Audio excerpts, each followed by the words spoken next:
जे जे हरिरंगी रंग काही न वजे वाया गेले. मला सांगायचं काय तर देवा म्हणून नामधारकाचं सगळंच पवित्र आहे.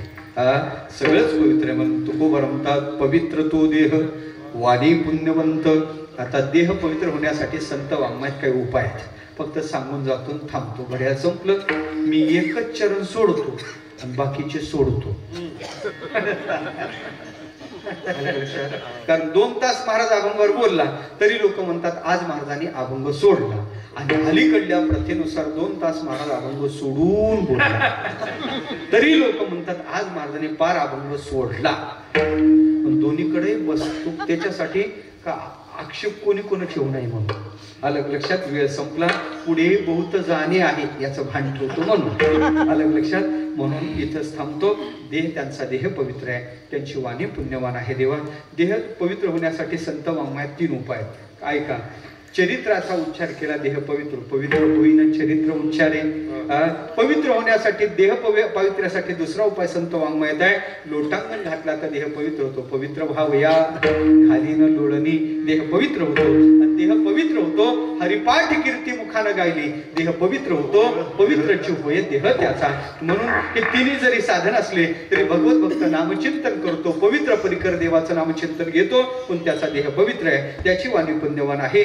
मागं सांगितलं होतं देह पवित्र वाणी पुण्यवान असा वेगळा विचार का मांडला तर वाणी देहात येतच नाही. वाणी हे कर्मेंद्रिय आहे. आपल्याला 5 ज्ञानेंद्रिय आहेत. कोणकोणते आहेत रे बाबा ज्ञानेंद्रिय? आपल्याला ज्ञान करून देणारी इंद्रिय 5 आहेत. कोणकोणते आहेत इंद्रियात नाही आपल्या शरीराला? कोणकोणते आहेत? कोणकोणते आहेत आपल्याला ज्ञानेंद्रिय? ज्ञान करून देणारे 5 इंद्रिय आहेत. पूर्वी शाळेत शिकवण्यात यायचं. ऐका. श्रोतत्व गक्षी रसन घ्राणाख्य उपजायते. आले का लक्षात तुम्हाला? हे ज्ञानेंद्रिय आहेत. वाक पाणी पाद पायू उपस्थाभिधानानी जज्ञिरे हे कर्मेंद्रिय आहेत. वाक पाणी पाद पायू पाणी उपस्थ हे काय येतात? कर्मेंद्रिय येतं. आलं का लक्षात? हे काय येतं? आणि ज्ञानेंद्रिय असो किंवा कर्मेंद्रिय असो हे अपंचकृत पंचभूताचं कार्य.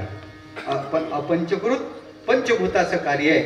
पंचीकरण होण्याच्या आधी याची तयारी आहे. यांची निर्मिती आहे. आणि हे जर सूक्ष्म हे काय सूक्ष्म देहात येतात. सूक्ष्म देहात येतात. काय काय ते त्या सूक्ष्म देहात काय येते?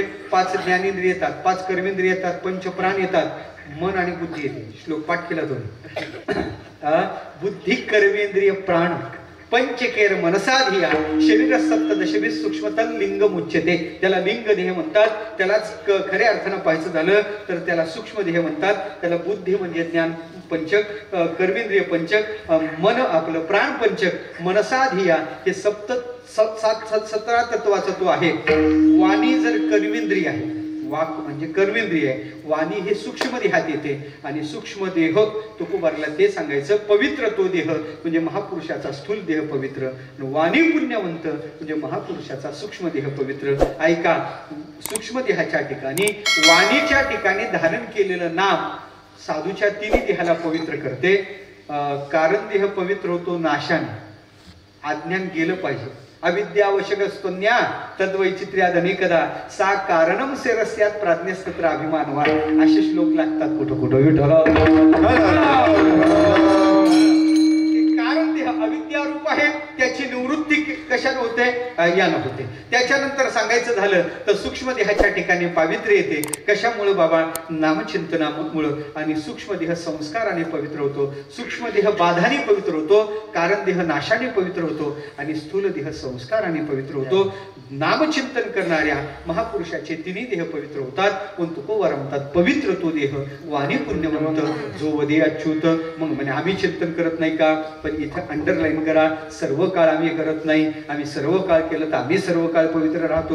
ज्या काळात आम्ही चिंतन करतो त्या काळात आमचाही देह पवित्र राहतो. म्हणून पवित्र तो देह वाणीवंत जो अध्याचित सर्व काळ.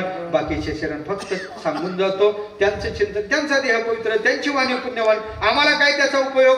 तुकोबरावने बाबा त्यांचं चिंतन केल्यावर दोषी ठरतात, पापाच्या राशीच्या राशी भस्मसात होतात. एवढंच नाही, पवित्र असणारा परमात्मा सुद्धा स्वतःला पवित्र होण्यासाठी त्यांच्या रजकणाची अपेक्षा करतो.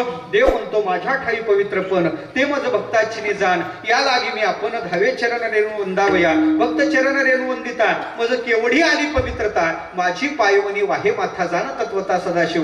एवढा भगवान परमात्मा पवित्र, पण स्वतःच्या पवित्राची संगती साधूच्या रजकणाशी लावतो. म्हणून देव सुद्धा त्यांची त्या रजकणाची अपेक्षा करतो. तो भगवत भक्त नामचिंतन करून करून देवापेक्षा वेगळा राहतच नाही. काय त्या उरले वेगळे अनेक वैकुंठ नायक जयाकंठी. एवढंच नाही बाबा, तो भगवत भक्त सामान्य नाही तर किती पवित्र आहे. या जगतात भौमतीर्थात त्रिवेणी पवित्र आहे, पण तो भगवत भक्त म्हणजे सुद्धा चेतन त्रिवेणी आहे असं तुकोबरा सांगतात. असा अभंगाचा धावता भाव आहे. मोठ्या प्रमाणात एकदा भजन करू आणि थांबू. विठोबा